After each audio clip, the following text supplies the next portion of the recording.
बिस्मिल्लाहिर्रहमानिर्रहीम। अस्सलामुअलैकुम student Aspire online classes में खुश आमदीद।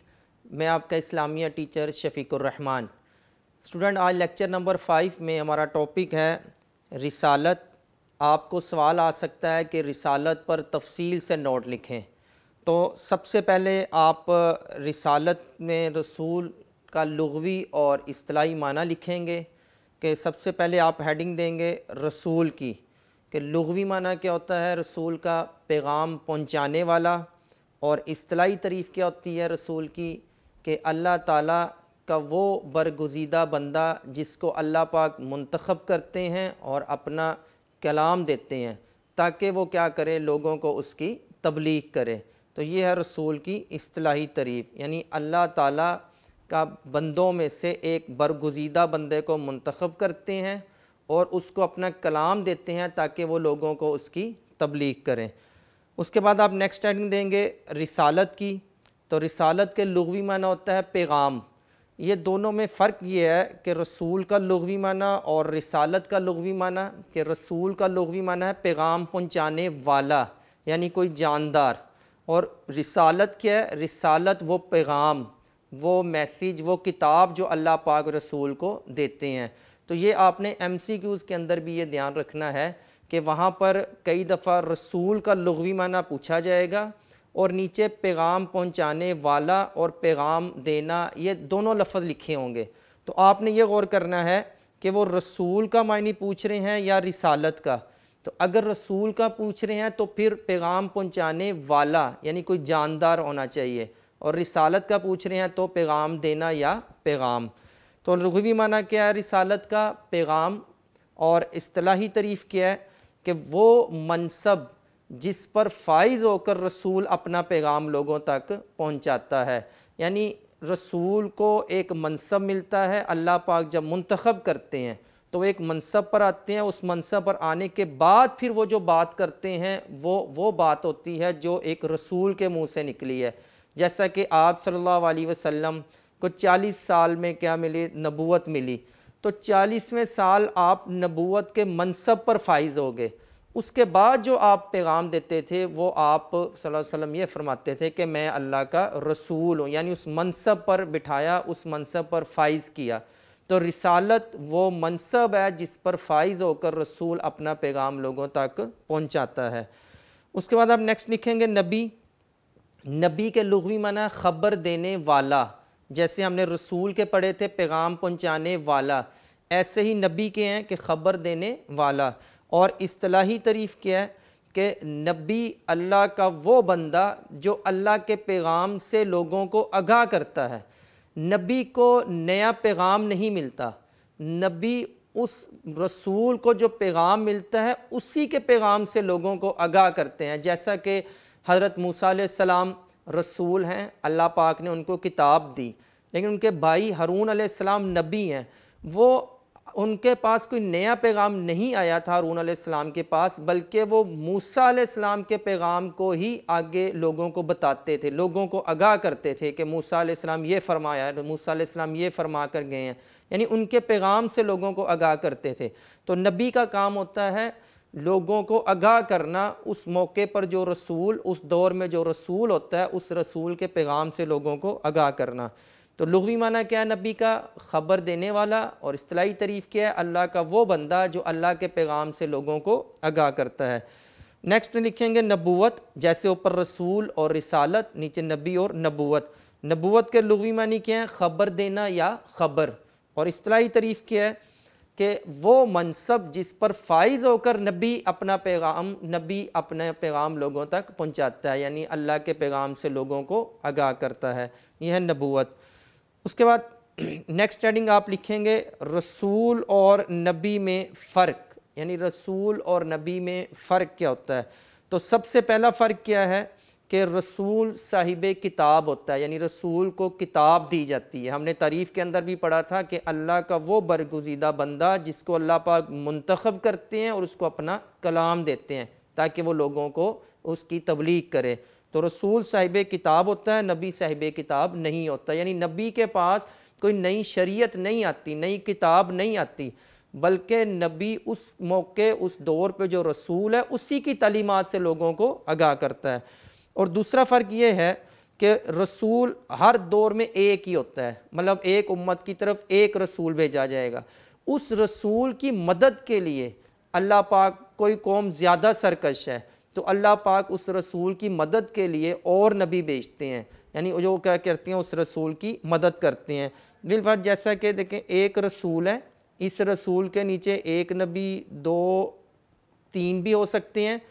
इस रसूल के साथ एक नबी भी हो सकता है, इस रसूल के साथ दो नबी भी हो सकते हैं। यानी उस कौम की सरकशी को देखा जाता है कि उस कौम के पास जो एक रसूल अगर कम है, एक रसूल से उस कौम को मैसेज नहीं पहुंचाया जा रहा, तो उसकी मदद के लिए, जैसा कि मूसा अलैहिस्सलाम ने खुद अल्लाह पाक को कहा कि आप हारून अलैहिस्सलाम को क्या करें, मेरा मददगार बनाएं ताकि मैं उस कौम की तरफ क्या करूं, फ़िरौन की तरफ मैसेज पैगाम आराम से पहुंचा सकूं। तो ये नबी रसूल की मदद के लिए होते हैं। तो हर दौर में एक ही होता है रसूल, और नबी क्या होते हैं एक से ज़्यादा भी हो सकते हैं। उसके बाद नंबर 3 है, हर रसूल नबी होता है, यानी जो भी रसूल होगा वो नबी भी होगा, और हर नबी रसूल नहीं होता। तो ये हैं 3 फ़र्क रसूल और नबी में।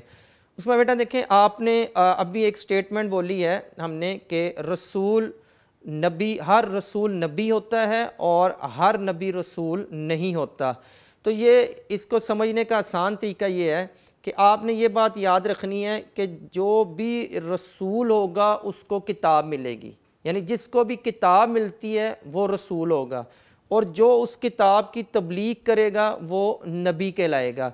जैसा कि साल के तौर पर हज़रत मूसा अलैहिस्सलाम है, अल्लाह पाक ने इन मूसा अलैहिस्सलाम को किताब दी और मूसा अलैहिस्सलाम ने इस किताब की तबलीग भी की, यानी मूसा अलैहिस्सलाम ने इस किताब की तालीमात आगे लोगों तक भी पहुँचाई।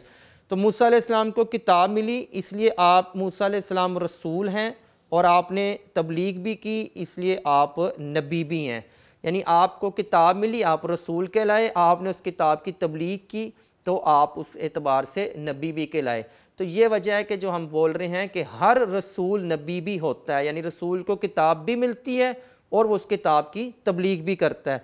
हारून अलैहिस्सलाम है, हारून अलैहिस्सलाम के पास किताब नहीं है, इसलिए हारून अलैहिस्सलाम रसूल भी नहीं है। हारून अलैहिस्सलाम ने किताब की तबलीग की जो मूसा अलैहिस्सलाम को मिली, तो इसलिए हारून अलैहिस्सलाम क्या हैं, नबी हैं। यानी नबी के पास किताब नहीं होती इसलिए वो नबी है, रसूल के पास किताब है वो रसूल है, उस किताब की तबलीग भी करता है तो उस एतबार से वो नबी भी है। तो ये जो हमने जुमला बोला है कि हर रसूल नबी भी होता है और हर नबी रसूल नहीं होता, तो ये जो अभी हमने जुमला बोला ये आपको अब आसानी से समझ आ जाएगा। इसको समझने का और आसान तरीका ये है कि बिलफर्ज एक कमरे के अंदर 50 नबी और 50 रसूल बैठे हों और आपसे सवाल किया जाए कि इस कमरे में कितने रसूल हैं, तो इसका बिल्कुल सिंपल सा आंसर है कि 50 रसूल हैं। और अगर ये पूछा जाए कि इस कमरे के अंदर नबी कितने हैं, तो इसका सिंपल सा आंसर ये है कि इसके अंदर नबी 100 हैं, क्योंकि जो 50 रसूल हैं वो नबी भी हैं। तो ये है कि हर रसूल नबी होता है और हर नबी रसूल नहीं होता। उसके बाद नेक्स्ट हेडिंग आप देंगे कि पैगाम रसानी के तरीके, कि अल्लाह ताला जो अपना पैगाम अपने बंदों तक पहुंचाते हैं किस तरीके से पहुंचाते हैं, वो पैगाम पहुंचाने का ज़रिया क्या है। नंबर 1 वही, नंबर 2 अलका, और नंबर 3 इंसानी शक्ल में। वही क्या है, वही के लुग़वी मानी होते हैं चुपके चुपके से बात करना, इशारा करना, और इस्तिलाही तारीफ़ क्या है कि अल्लाह ताला का अपना पैगाम हज़रत जिब्राईल अलैहिस्सलाम के ज़रिए से अपने बंदे तक पहुँचाना वही कहलाता है।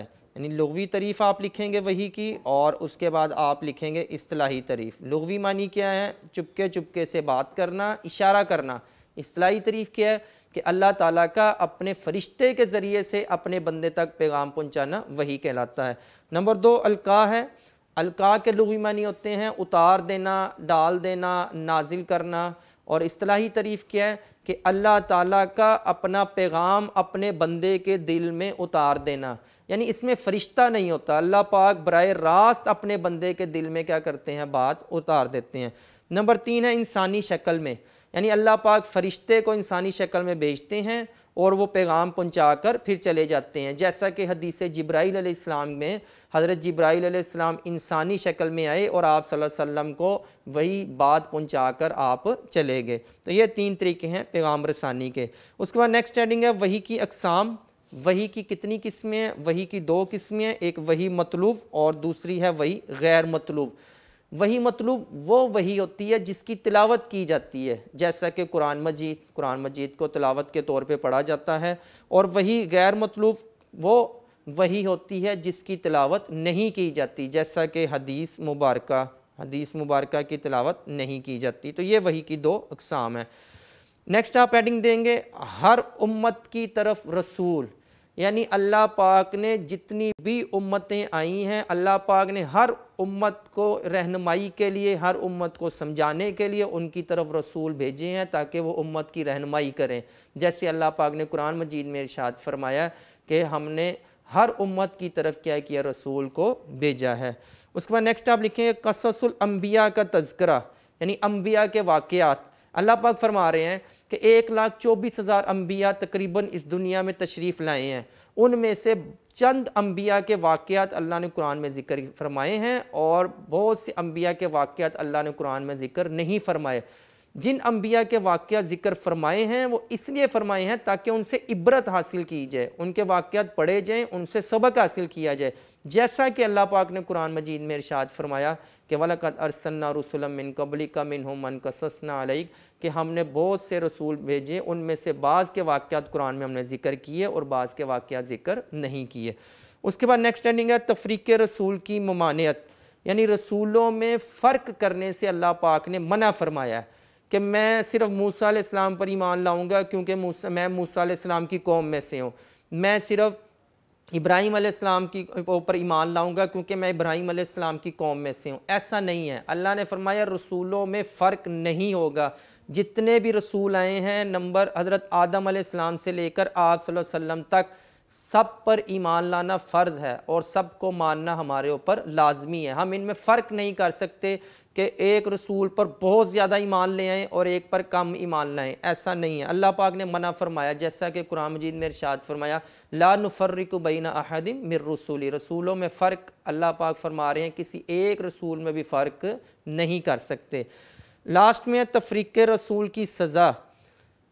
तफ़रीक़ रसूल यानी जो लोग रसूलों में फ़र्क करते हैं उनकी सज़ा यह है कि अल्लाह पाक ने फरमाया यही असल काफिर हैं, कि कुछ रसूलों पर ईमान लाते हैं, कुछ रसूलों का इनकार करते हैं। अल्लाह पाक ने फरमाया ऐसे लोग क्या हैं, काफिर हैं। जैसे अल्लाह ने कुरान मजीद में इरशाद फरमाया इन्नल्लज़ीना यकफ़ुरूना बिल्लाहि व रुसूलिही, बेशक वो लोग जो बाद रसूलों को मानते हैं, बाद रसूलों का इनकार करते हैं, अल्लाह पाक फरमा रहे हैं यही लोग क्या हैं, असल काफिर हैं।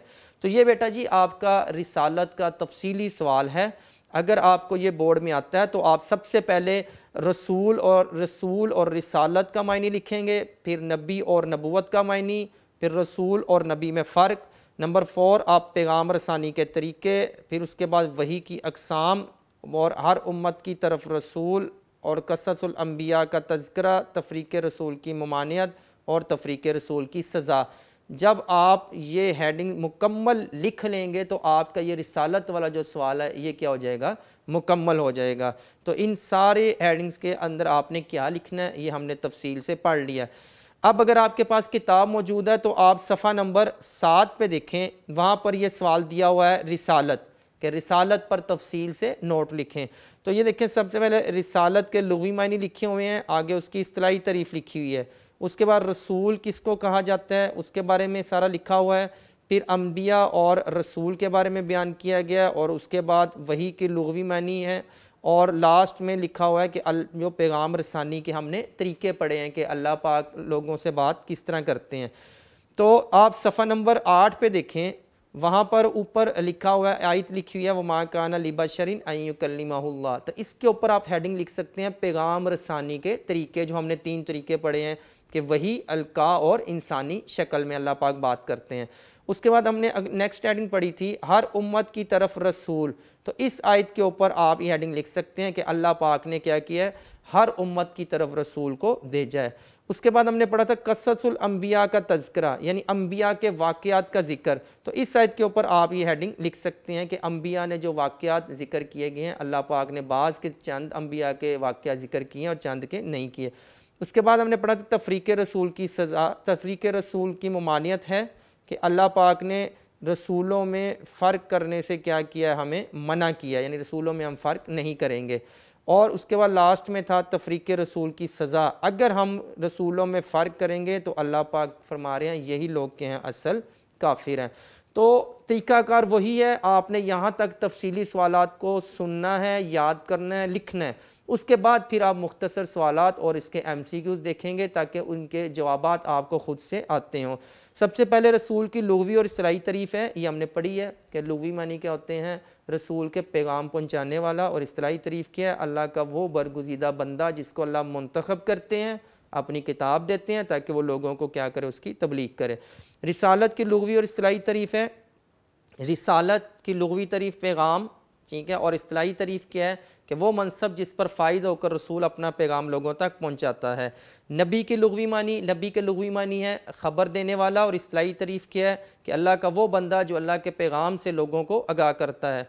नबूवत के लुग़वी और इस्तिलाही तारीफ़, नबूवत की लुग़वी और इस्तिलाही, नबूवत के लुग़वी मानी है पैगाम देना या पैगाम, और इस्तिलाही तारीफ़ क्या है कि वो मनसब जिस पर फ़ायज़ होकर रसूल अपना पैगाम लोगों तक पहुँचाता है। रसूल और नबी में फ़र्क है, ये हमने पढ़ लिया। रसूल साहिब किताब होता है, हर दौर में एक रसूल होता है, और हर रसूल नबी भी होता है, और ये आपको समझा भी दिया गया इसका क्या मतलब है कि हर रसूल नबी होता है। नबी साहिब किताब नहीं होता और नबी के पास किताब नहीं होती। हर दौर में नबी एक या इससे ज़्यादा भी हो सकते हैं, और हर नबी रसूल नहीं होता। उसमें नेक्स्ट है पैगाम रसानी के तरीके, ये हमने 3 तरीके पढ़े थे, वही अलका और इंसानी शक्ल में। उसके बाद वही की इकसाम पढ़ी थी, वही मतलूब और गैर मतलूब, मतलूब जिसकी तिलावत की जाए, गैर मतलूब जिसकी तिलावत ना की जाए। तफरीक़ रसूल की सज़ा, रसूलों में जो फ़र्क करेंगे, अल्लाह पाक ने फरमाया ये लोग के हैं असल काफिर हैं। ला नुफ़र्रिक़ु बैना अहदिम मिर रुसुली, अल्लाह पाक ने फरमाया किसी एक रसूल में भी फ़र्क नहीं हो सकता।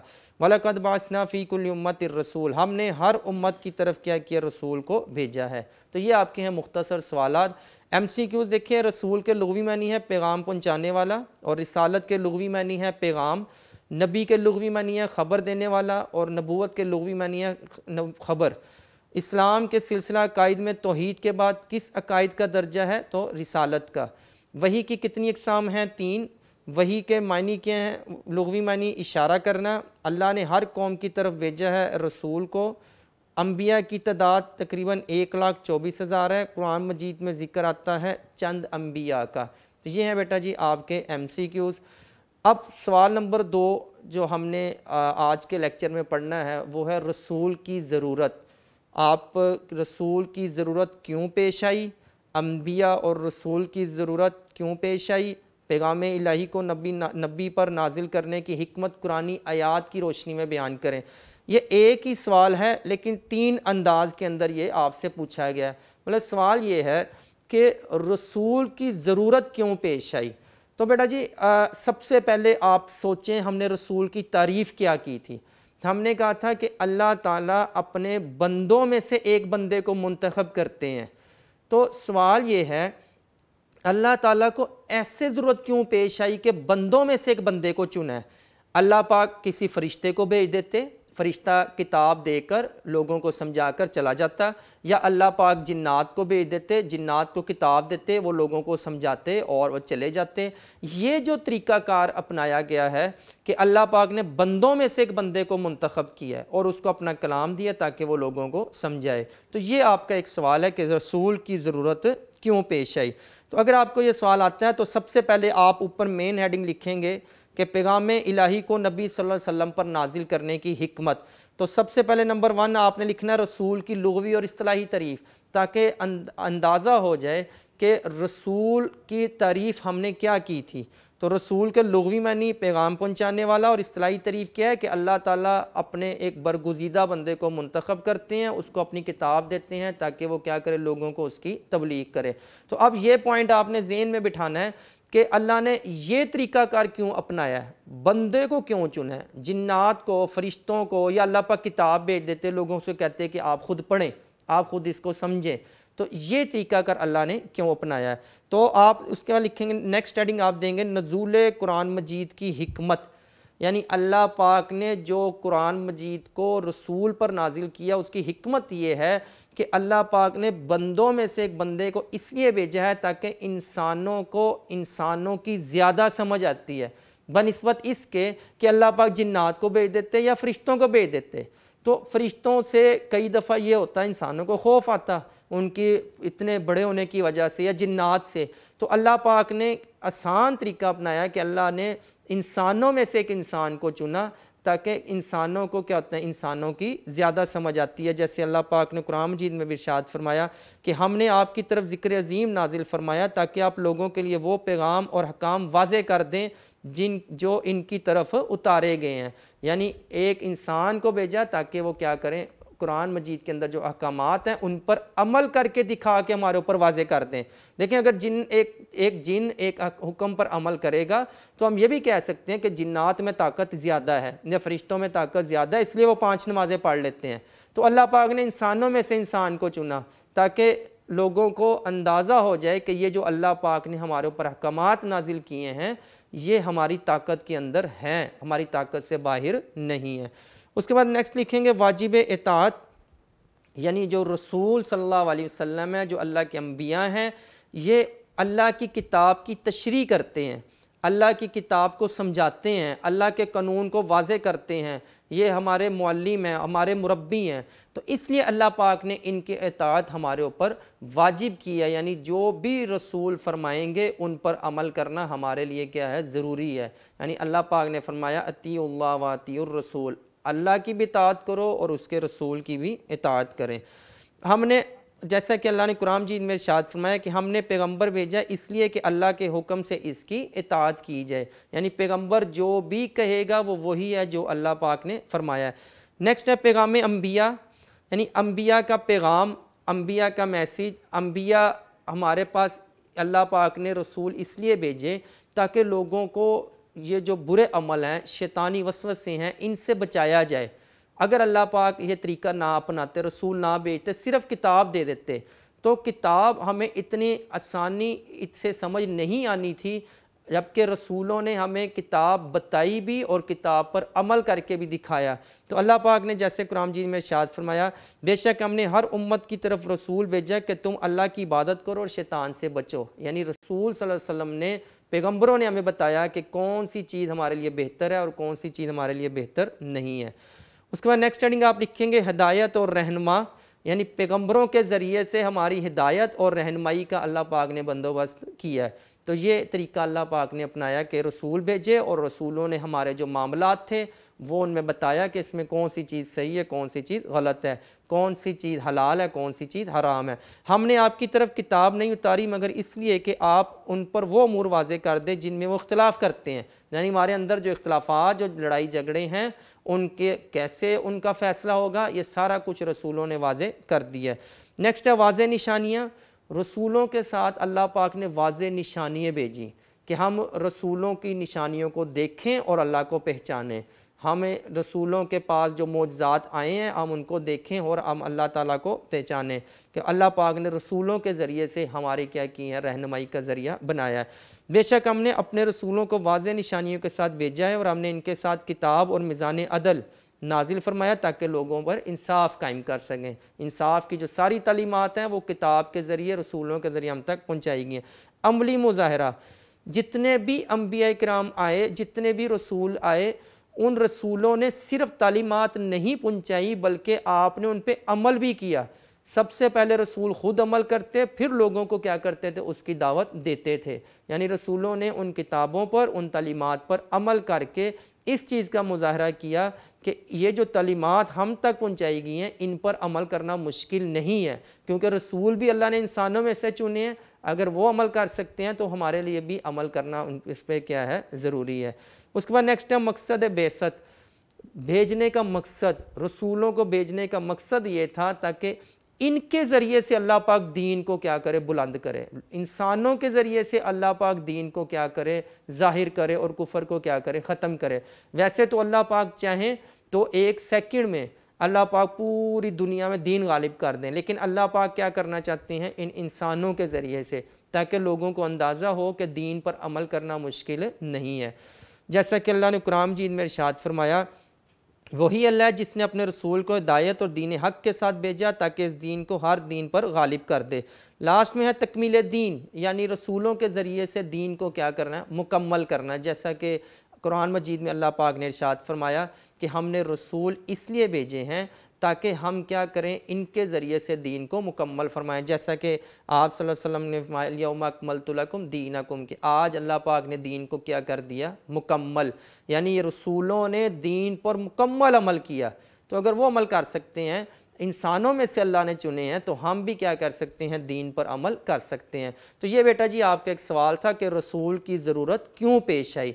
अगर तो आपको ये सवाल आता है मुख्तसर सवालात के अंदर, तो आप इसका आंसर लिखेंगे कि अल्लाह ताला ने इन रसूल की पहले तारीफ़ लिखेंगे कि अल्लाह ताला का वो बरगुज़ीदा बंदा जिसको अल्लाह मुंतखब करते हैं और अपना कलाम देते हैं ताकि वो लोगों की तबलीग करे। और अल्लाह पाक ने इंसानों में से इंसान को इसलिए चुना है क्योंकि इंसानों को ज़्यादा समझ आती है बनिस्बत जिन्नात या फ़रिश्तों के। तो जैसा कि अल्लाह पाक ने कुरान मजीद में इरशाद फरमाया कि अगर ज़मीन पर फरिश्ते चलते फिरते होते तो मैं उनकी रहनुमाई के लिए फ़रिश्ते भेजता, अगर जिन्नात चलते फिरते होते तो मैं उनकी रहनुमाई के लिए जिन्नात भेजता, लेकिन ज़मीन पर इंसान बस रहे हैं इसलिए उनकी रहनुमाई के लिए अल्लाह पाक ने इंसानों को भेजा है। तो ये आपका सवाल था कि रसूल की ज़रूरत क्यों पेश आई। अगर आप सफ़ा नंबर 8 पर देखें तो वहाँ पर लिखा है अम्बिया और रसूल की ज़रूरत, और कई स्टूडेंट्स की किताबों में लिखा होगा कि रसूलों की ज़रूरत क्यों पेश आई। तो अब मैंने शुरू में तीनों अंदाज में जो सवालात आपकी किताब में लिखे हुए हैं वो मैंने लिख दिए थे। तो वहाँ पर आप देखें अल्लाह ने इंसानों की हिदायत के लिए इंसानों में से रसूल भेजे, क्योंकि इंसान की रहनुमाई के लिए इंसान ही रसूल हो सकता है, यानी इंसानों को ही इंसानों की ज़्यादा समझ आ सकती है। तो नीचे ये सारा वो मतलब लिखा हुआ इसी के बारे में कि रसूल अल्लाह पाक ने इसलिए भेजे, हमारी हिदायत का ज़रिया है और हमें दीन समझाने के लिए भेजे हैं। अच्छा बेटा, किताब का आप सफ़ा नंबर 19 देखें, वहाँ पर आप सवाल नंबर 15 देखें तो वहाँ पर लिखा हुआ है पैगाम इलाही को नबी सल्लल्लाहु अलैहि वसल्लम पर नाजिल करने की हिकमत कुरानी आयात की रोशनी में बयान कीजिए। तो अभी हमने जब ये रसूल की ज़रूरत वाला सवाल पढ़ा है तो मैंने शुरू में लिख दिया था कि अम्बिया और रसूल की ज़रूरत, जो कि आपकी किताब में जब आप देखेंगे वहाँ पर ये हेडिंग दी होगी या दी होगी रसूल की ज़रूरत क्यों पेश आई। लेकिन इसका सवाल जब उन्होंने फ़हरिस्त के अंदर लिखा हुआ है तो वहाँ पर आप देखें लिखा है पैगाम इलाही को नबी सल्लल्लाहु अलैहि वसल्लम पर नाजिल करने की हिकमत कुरानी आयात की रोशनी में बयान करें। तो मैंने ये सवाल भी वहाँ पर लिख दिया है कि जब आपको ये सवाल आए तो आपको पता लग जाए कि इस सवाल के अंदर वो ये पूछना चाह रहे हैं कि रसूल की ज़रूरत क्यों पेश आई। तो ये बेटा जी आपका एक सवाल था कि रिसालत पर नोट लिखें और रसूल की ज़रूरत क्यों पेश आई। तो इसमें अगर आपको कोई सवाल या जवाब समझ नहीं आया आप कमेंट लाजमी करें, आपको उसका जवाब दिया जाएगा। अल्लाह ताला आपका हामी व नासिर। अल्लाह हाफिज़।